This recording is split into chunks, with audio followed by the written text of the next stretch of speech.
Long ago, in the grand and glorious empire of Vijayanagara, wealth sparkled in temple walls, mighty elephants marched in festivals, and the sound of swords echoed through the palace grounds. Amid this majesty lived a poor stable boy named Veer. He lived in a broken hut with only 2 pairs of clothes, often going to sleep on an empty stomach. But his eyes were always filled with big dreams. Veer worked at the royal stables, caring for the majestic kingdom.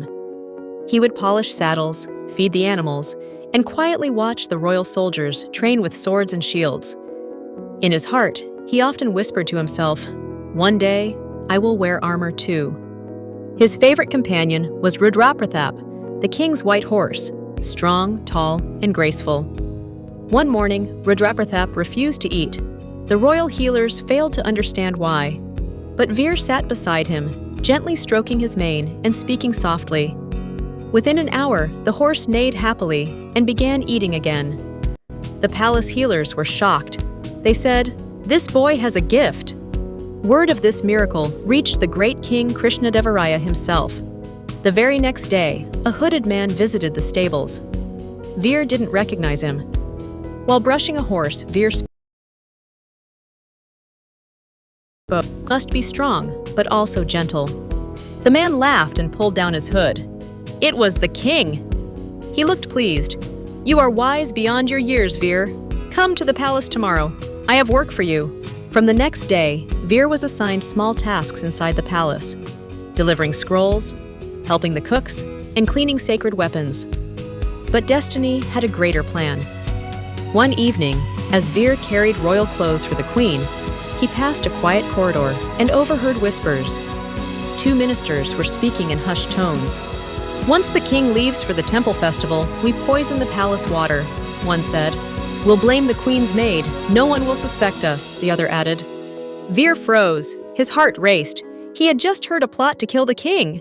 He ran to the palace guards. "Sir, the ministers are planning to poison the king." The guards laughed. "You're just a stable boy. Go feed your donkeys." He tried telling the commander, the maid, even the elephant keeper. No one believed him. So Veer did what few children his age would do. He made a plan. That night, Veer snuck into the palace kitchen, where he saw a silver jug with a strange liquid. It was the poisoned water.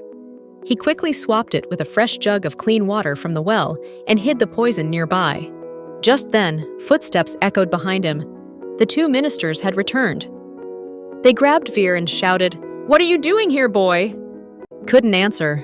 They tied him up and threw him into a grain storeroom filled with old sacks, and a cobra snake slithering inside. Terrified but calm, Veer remembered his time with the horses.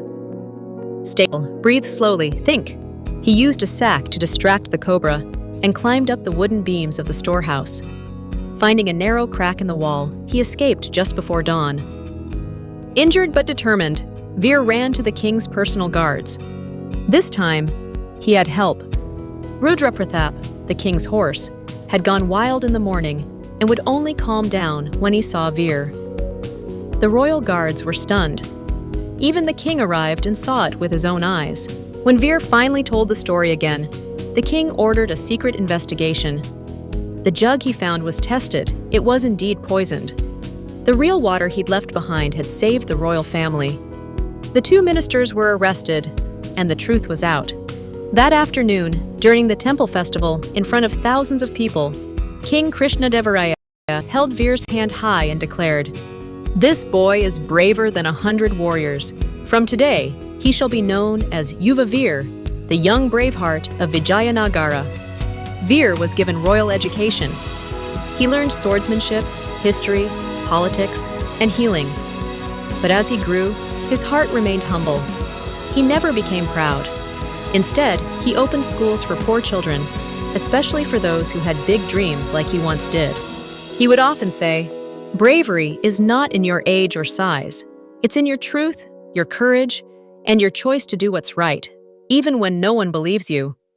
And so, Veer, the stable boy, became a hero of history, a protector of his people, and a name still remembered in stories whispered beneath the banyan trees of Vijayanagara.